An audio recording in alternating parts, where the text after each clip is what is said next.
Assalamu alaikum bütün dünyadaki Uygurlarım, yaxşımısınız? Ben bugün aldığımızdaki Kurban Hayit kiliştim burun. Şu Türkiye'de bulup mu, bu yıldan bu yılga göç yenmeyevatkan kıyınçılıklı kırındaşlarımız için baylarımızın iktisada bağlanan ki kurbanlık göç için yardımcı buluşanlar için davet kılalım.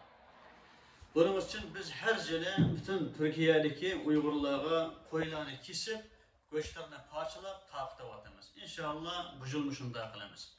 İkinci yılda Türkiye'de Uygurlar için köp yardım bulundu. Kurbanlık için olsun.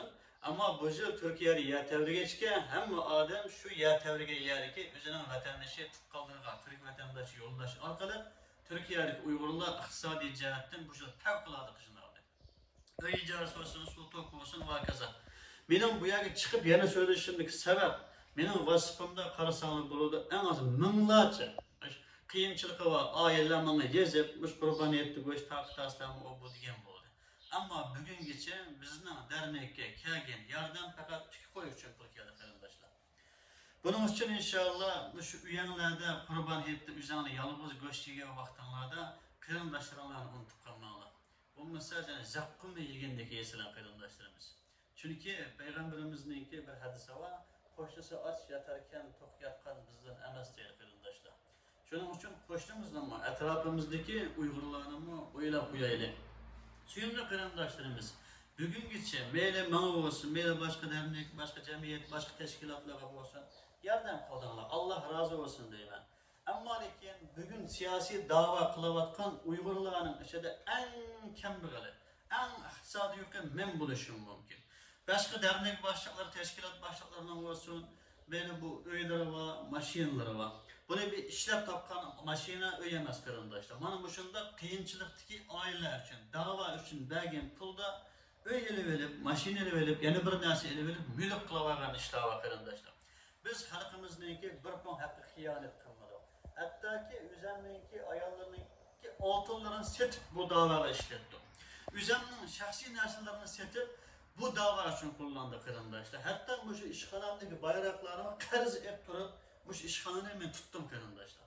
Bunun aldarıkını şu. Şunda kıyınçılık, cepa tassak mı biz öz iktisadımız ile üzümüzün küçü bilen halkımızdan, kırındaşlarımızdan, tukunumuzdan destekleri bilen Allah'a şükür net yıldan bir dava kılıp bugün geldim. Bu davada ben 8-10 balamga bir kuruş tırnakçılık bir haram yiyizmedim. Aldım bir çoğunkula vatçaman Allah'a şükür ballarımı pırıl birbirinden çıraylı, birbirinden yaxşı, ahlaklı ilimlik çoğunkula atırı kırındaşlar. Şunun için bizge şeksiz iş insanlar buludu.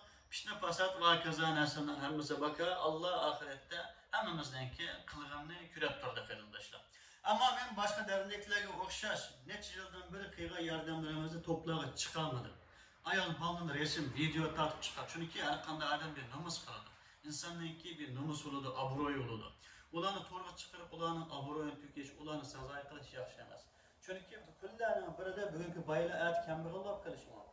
Bugün kembiralap et bayulap kılışı mümkün. Çünkü bizim vatanda neçe milyon pulumuz var adam. Şirket, dükkan, esralarımız var adam. Bir geçede hemen yasamızdan ayrıldık. Bu Allah'ın ilgili kişi kırındaşlar. Şunun için biz halkımızın abroyunu oyladık. Başka dernekler, torlarda, ayal ballarımızı video tartıp çıkarandayken Xitaylar vatanda bunu materyal kılıp kullanılır. Uygurlar çatada cennet bakan matırı seni kayda kutkuzut dediğin mesajı veriyorlar karındaşlar. Şunun için biz Xitaylar'a materyal olmayımız, Xitaylar'a otururken de güç olmayımız karındaşlar. Şu sebepten bugün geçenlerin baylarımız hem dava siyasetçinin milyonlar destek vergen buluşanlar mümkün. Ama bizi onda destek kimmedi. Ama küçük önem destek gelsin, 10 koy gelsin, şuna hesabını verip yaşavatkan uğulu olamaz. Biz hiç kaçan hiç kimden hakkını yemedik ve yemeğimiz. Turmuş şarayip kıyınçılıkta, vatandaşı yeniden ağırlığa vaxtıda bazı karızlarga boğulap kalıp, karızlarına vaxtı tüleyen bir aşırı fırsat bulup, uygulluğun münafıklar hükmet çaplagan oldu. Allah'a şükür. Yani şu halkımız ahire bilip bu hükmetten aklangan oldu. Suyumlu halkımız şunu deymem, bütün halkımız çıkıp birden diyemeydi. Halkımın anlamıdır. Bana ne mi desenler denler. Ben bu vatan için, halk için, millet için aç kalsam mı, ölsem mi, hep oğlu desem mi, bulamaç desem mi, ben bu vatan müstakillik için bu yolu üzerimize atıp koyduk. Allah için canımızı atıp koyduk. Her kanda gep söz pişne fasattan korkmayman. Yana müşahede amalsız, halkım kıyınçılıkta kaçka, muş halkımızga yardım kılanlara davet emen kardeşler. Yani gelip ahırda şu chat eldeki bazı bayılarga mühim bir meseleni tapıla koyayım kardeşler. İktisat işletken vaktimizde, men 7 yaş vaktimden tatip bir yandan okup bir yan ticaret kıygan edim. Pul tepişini bilip pul heyleşti bilmesek o hemmisi bakar kardeşler. Allah Teala rızkımızı pişanımızı pühte. Min dört lakva adamlarının karşısında neçe milyon pulu var, binaları var kardeşler. Min akıllı oğlum ziyariyana karşısında bir Türkiye'de hükümetimiz aran cennet bakanlığı altında olan kardeşler var. Bu pulun cık buluşu silahını kursaktık inim buna münasebet edemez. Ben bu iktisadım bay vaktimde üzerine hemen akıllı bilimlikten oylaydım kardeşler. Yine şu bunun aklımız küpeydi ama iktisadi kıyınçılığımız devam kıldı. Biz bu başkalarına okşaş, hakkını yiyen bulsak Allah'a sağlasın. Başka başkalarına okşaş maşinemiz, üyemiz, pulumuz olurdu. Ama Allah'a sağlasın biz kişinin hakkını yemi geçip cevap atarsak mı bugün geldi kardeşler. Şu puluma baylarımızı değerlendirmemiz. Çat elden nimet olaydı sanırım mescid ola. Amerika, Avrupa'dan hatta Türkiye olsun, Dubai olsun, Orta Asya olsun mescid ola. Yaxşı gönüllerden Allah razı olsun. Çat elgen mescid, cami sağlam pulga kardeşler. Bu şu Türkiye'de olsun, dünyanın hem yerde kıyınçılıklı kardeşlerini fıkızaylı kardeşler. Hem vatanımızdan müstakillik için iktisadımızı sarıp kalaylı. Biz vatandaki mescidlerimizi, camilerimizi kutlaşmamız gerek. Vatanga cami çekilgan yerga mescidlerimizi çelişimiz gerek kardeşler. Vatandaki türümüzdeki, lagerdeki kardeşlerini kutlaşmamız gerek. Aval neymiş kılış gerek diye kitapta pek yaxşı konular kardeşler. Çünkü biz aval neymiş kılışı bilemezsek, kargılaş kılkacak koysak bana ziynat dağıtıyız. Hem Türkiye'de suyumlu kardeşlerimiz her yerde Kur'an kursu var. Her yerde mektep var, medres var kardeşler. Medres diyelim yani ilahiyat kutulan yerler var kardeşler. Haksız yani ki. Yataplık yerlerim var inşallah. Karşısam bu İstanbul, Türkiye, başka yerlerden iktisat için. Yani dini Kur'an kursu aşağı nurgun pul sarıp koyup varsın. Aş ballarımızda teyyar Kur'an kursu tuz aşağı okusa, aş pulni vatandan müstakilliğe hem en kıyınçılık kardeşlere işletsek bulmamlı kardeşler. Nemi için iktisatını cayır işletemeyimiz. Biz vatan müstakil kılıp şu mekteplerini, şu medreslerini, şu Kur'an kurslarını vatanımıza salsak bulmamlı kardeşler. Biz nemi için bir vatançılık emri tıklayamayız. Biz vatanda mescid sağan baylarımız var. Allah razı olsun diyeyim. Ben bunlardan kursu ettim. Ama çetelge çıkıp mescid içerisinde nemi hacıta var kardeşler. Biz için en mühimi nemi? Evvel ailemiz ne, etrafımız ne, koştuğumuz ne? Qoğdaş, vatanımızı qoğdaş biz için en mühim suyumlu kardeşler. Peygamberimizin hadisi mi? Bizde bana moşuna buyruğu atadı. Suyumlu kardeşlerimiz. Yani ahire deyim dünyanın hem yerine berip Allah cihat kıldık deyip nur kıldıgan kan döktük, can verdi.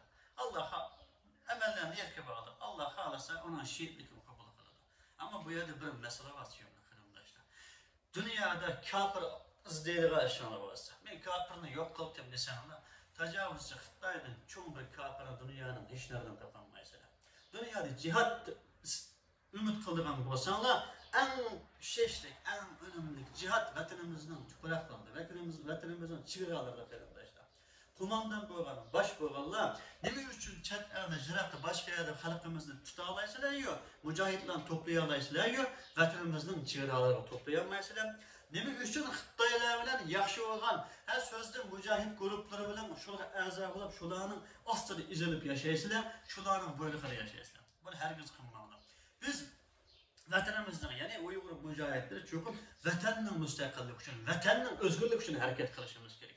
Mana bizde hazır iqtisadi şarayat yaxşı olgan bolsa, biz vatanın çigrasına arkamız en az 10 milyonlarca yaşıpallar var. Aşını toplap verip ordumuz